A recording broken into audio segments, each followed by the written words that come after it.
Welcome to Movie Recaps with Brian. Subscribe below for daily recaps. Today we're recapping Captain America. Brave New World, directed by Julius Onah.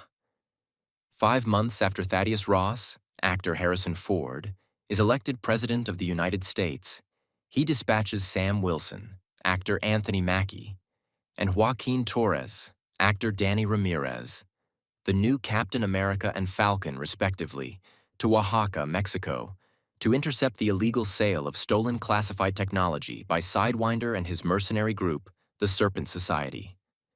Wilson and Torres manage to recover the items, but Sidewinder narrowly escapes. Torres is thrilled to be carrying Wilson's former mantle of Falcon, but Wilson remains cautious about exposing Torres to dangerous missions, pointing out that neither of them has the super soldier enhancements that Steve Rogers once had. Afterward, the two spar and train with Isaiah Bradley, actor Carl Lumbly, a bitter but experienced super soldier who spent decades imprisoned and experimented on by the U.S. government, hoping to sharpen their edge. Ross personally invites Wilson and Torres to attend a high-profile World Summit at the White House, and Wilson insists Bradley be included. At the summit, Ross outlines his vision for a reformed Avengers under his leadership and unveils a discovery: adamantium, a newly unearthed metal stronger than vibranium, found on Celestial Island, the massive landmass formed when the celestial Tiamut rose from the Indian Ocean. Ross explains that the recovered classified items were refined adamantium samples stolen from a Japanese mining operation. To prevent an international arms race, Ross proposes a global treaty to regulate adamantium's mining and trade. As Ross speaks, the song "Mr. Blue" suddenly plays over the White House intercom. Several men in the audience, including Bradley, fall into a trance and open fire on Ross and the gathered dignitaries. Chaos erupts before security intervenes.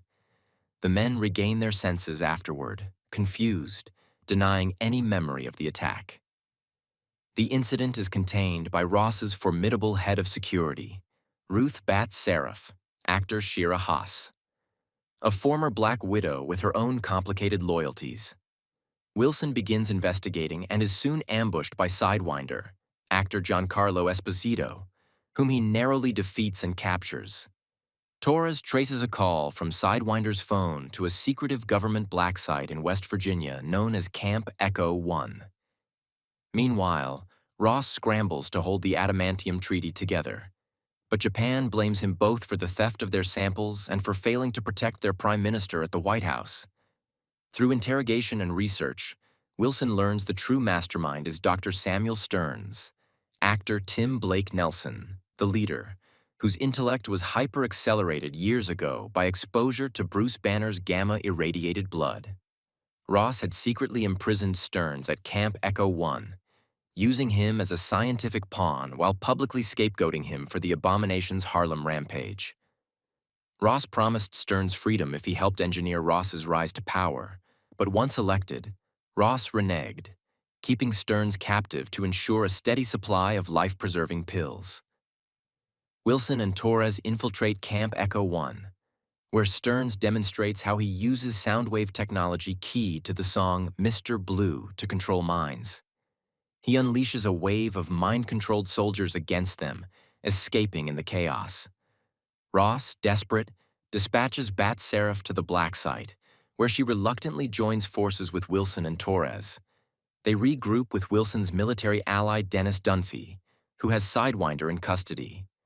Sidewinder provides just enough information for Wilson to piece together Stearns' plan: to destroy Ross's political credibility by engineering disasters tied to adamantium.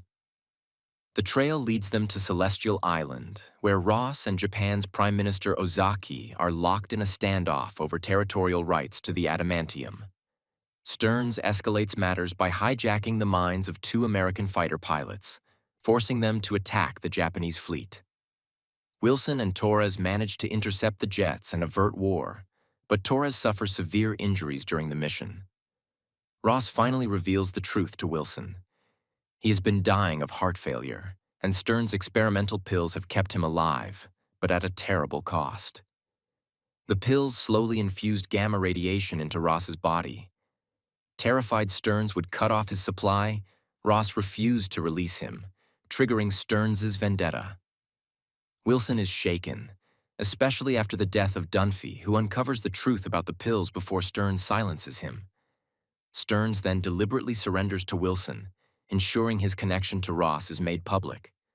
At a White House press conference, the revelations spark outrage.